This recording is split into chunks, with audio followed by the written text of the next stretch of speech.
Vietnam veteran Frank Morrison spent 30 years trying to forget the war, never talking about it with anyone, never processing what he'd endured, keeping it locked deep inside where it festered like an infected wound.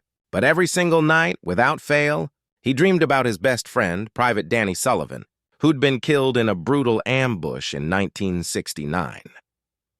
Frank had tried desperately to recover Danny's body, crawling through enemy fire, but was forced to retreat under overwhelming attack, leaving his friend behind in that jungle. The guilt consumed him like a slow poison, destroying his marriage, his relationships with his kids, his ability to find peace. In 2001, Frank's daughter was digging a new flower bed in her garden in suburban Ohio, thousands of miles from any battlefield, when her shovel struck something metal that made a distinct clinking sound.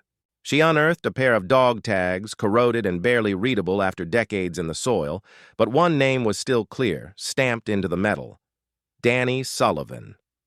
The serial number matched, impossibly, inexplicably, in a way that defied every law of physics and logic. Danny's dog tags had appeared in Frank's daughter's garden, thousands of miles from Vietnam, decades after his death. Frank contacted the Army, military historians, anyone who might explain it, searching desperately for a rational explanation. No one could provide one. There was no logical reason, no possible explanation for how those tags should have been there. Records showed Danny's tags had never been recovered from Vietnam.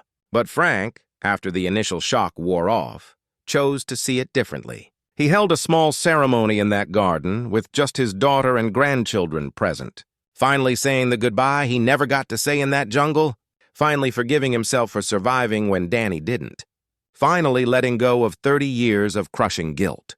Whether it was coincidence, divine intervention, or something beyond human understanding, those dog tags gave Frank the closure he desperately needed for 3 decades. Sometimes the universe delivers the healing we need in ways we'll never comprehend, in miracles that don't need explanations to change everything.